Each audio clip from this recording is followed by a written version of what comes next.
जिसको grouped data भी बोलते हैं। इसका मतलब क्या है, अभी हमने देखा कि कुछ डेटा रिपीट हो रहा था, उसको हमने ऐसे लिख लिया। और इसको और कॉम्पैक्ट फॉर्म में लिखना चाहे, फॉर एग्जांपल अपने पास जो डेटा है उसका काउंटिंग जो है 5000 10,000 है, तो उसको कॉम्पैक्ट फॉर्म में लिखने से अपना कैलकुलेशन और समझने का प्रेजेंटेशन बेटर हो जाता है।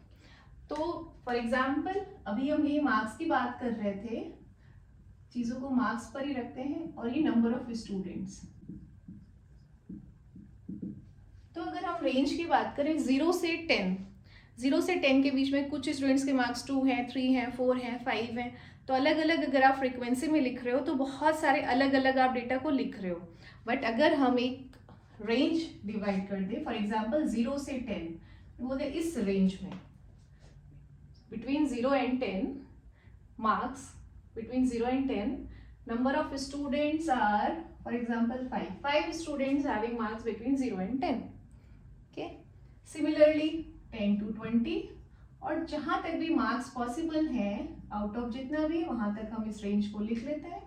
30 to 40, 40 to 50,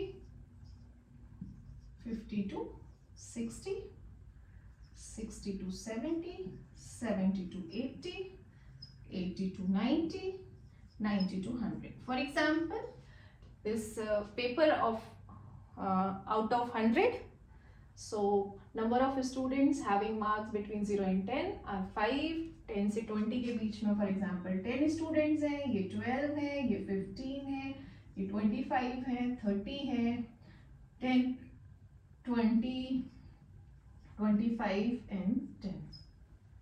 ठीक है, this सबके कॉरेस्पॉन्डिंग हो गए हैं। So if this is the data, this is called grouped data, और ये कॉन्टिन्यूस भी है।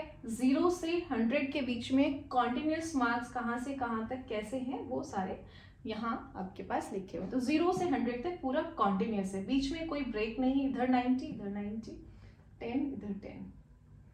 ठीक है, ओके।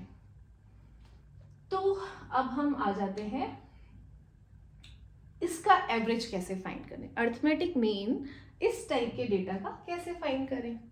अभी तक हमने जो फॉर्मूला जो बना के लेके आए हम for frequency distribution, that is arithmetic mean. Arithmetic mean इसका नोटेशन होता है x, और उसके ऊपर ऐसा लगाते हैं, this is called bar, x bar. x bar is equal to sigma fi xi divided by sigma fi. See, this is the formula, and we were saying that this is xi and this is fi. तो basically हमें क्या करना है, f1 into x1, but this is not a single number x1 जिससे हम इसकी multiply कर पाए, तो इनको एक सिंगल नंबर में कन्वर्ट करने की जरूरत है। मीन्स रेंज 0 से 10 जो है इसको हमें सिंगल नंबर में कन्वर्ट करना है, तो या तो 0 ले लो या 10, तो ये तो पार्शियलिटी होगी, तो हम क्या करते हैं, बीच का रास्ता निकाल लेते हैं। ठीक है, तो इसके बीच में जस्ट मिड पॉइंट ले लेते हैं, तो mid point is 0 + 10 divided by 2, that is 5। तो 0 और 10 के जस्ट मिड में क्या होगा, 5।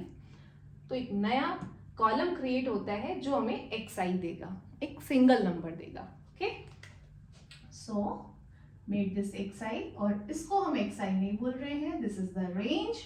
अब xi वैल्यूज को हम अलग से एक कॉलम में लिख लेते हैं।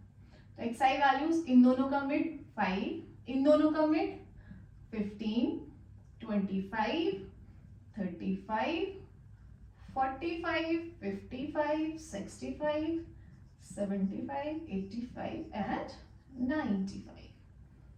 तो ये लाइन ड्रॉ कर लेते हैं सो दैट इसको हम ठीक से देख पाए और समझ पाए।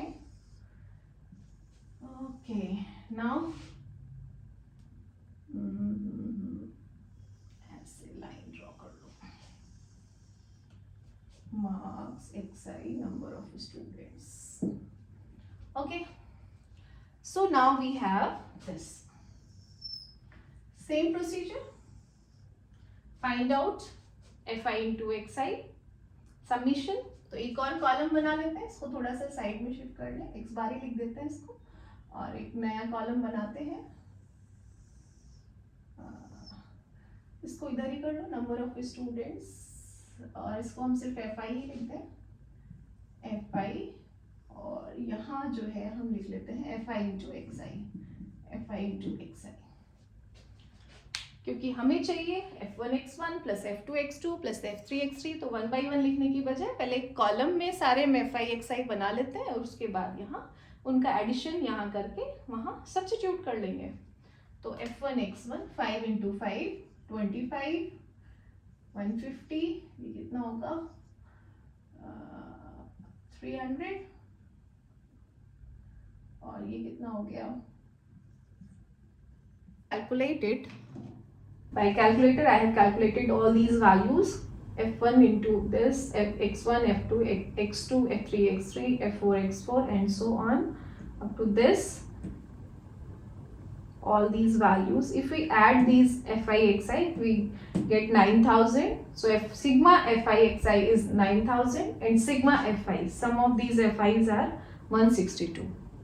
So this is 9000 by 162, that is 55.55. So average marks of these 162 students, number of students are 162, is 55.55. अब ये कैलकुलेशन जो है इट लुक्स वेरी डिफ़िकल्ट, बहुत सारी कैलकुलेशन करनी पड़ रही है, और अभी तो नंबर ऑफ स्टूडेंट्स 162 ही है, जब ये थाउजेंड्स में पहुंच जाते हैं तो इट इज़ मोर डिफ़िकल्ट। तो इसको रिड्यूस करने के लिए we have some shortcut methods, we have 2 different methods like shortcut method and step deviation method. तो उन दोनों का क्या मतलब है और कैसे हम कैलकुलेशन को रिड्यूस कर सकते हैं, उसको हम समझते हैं अपने नेक्स्ट वीडियो में।